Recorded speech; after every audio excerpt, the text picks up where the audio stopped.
Cam's just going to have to gird up and just make plays. I mean, there are plays there for him to be made, and he's just not doing it. And it's time for him. It's time for him to step up. I mean, if he wants a career, if he wants to be Cam Newton, if he wants to be Superman, this is the time to make a stand. The time has run out.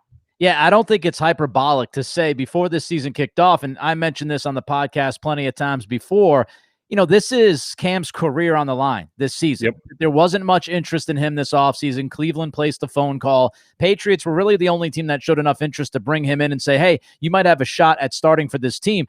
His career could be on the line over the next few weeks, and I would expect him to play better. Again, I know who Cam Newton is. I've watched a lot of him over the last 9 years or so. I understand who he is as a quarterback. He's inaccurate. He's not great from the pocket. He has his issues reading the field. No doubt about that. That has been the case throughout his entire career. But Cam Newton has never looked as bad as he's looked the last 2 weeks. It's as simple as that. He's never been that bad. He looks like somebody who has not played the game of football. And so would I expect him to be better? Yes, based off of his track record. And people say, oh, well, Nick, they have more film on him. He's been in the league for 9 years. This isn't somebody who has been in the league for 2 years and you adjusted, he adjusted, now you adjust again. We know who he is as a quarterback. He's not going to pick you apart from the pocket. He's not Tom Brady. He's not that kind of guy, right? He is somebody who uses his athleticism and his natural God-given ability to make defenses pay. And he's somebody who can hit the slant, can hit the bubble screens, and can help your run offense. That's what he is. And so the last 2 weeks, I do think,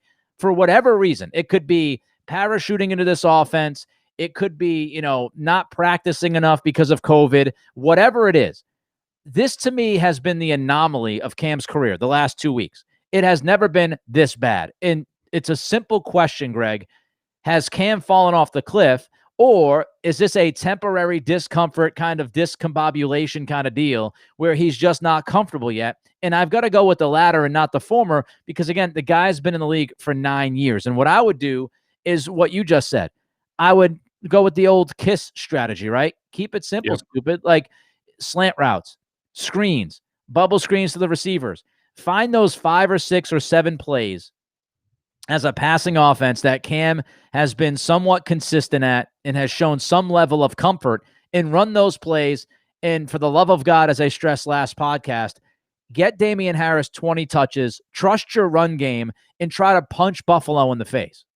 Yeah, and I totally agree with that. And I think a big thing, if I'm Josh McDaniels this week, I am pounding into Cam's head that, look, if you don't have it on the first read, just go make a play with your feet. Yep. Like, just tuck it and run. No more of this thinking, no more looking around, taking your time, being late. Like, just play. Like, just let your instincts take over. Have fun, Don't try to conform to what you think we want you to be. Go be yourself. Yep. And I think they will do that. Now, what's interesting is you brought up Cam struggles in the past. Like, we haven't really seen him struggle like that.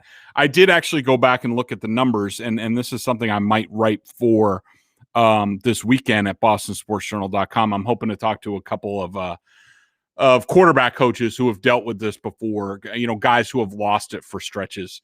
And I reached out to Mike Shula, who was Cam's offensive coordinator in Denver, but he decided to pass on the interview. I guess he doesn't want to talk about Cam. But in 2018, he finished the season with 3 performances of sub 70 or below passer rating. And that's sort of where we are right now. He's had 73.8, 51.6, 39.7 in the past 3 weeks. The other bad, the bad data that sort of came out of this is that in 2017, he put together 4 games like this. Yeah. And also in 14, he did.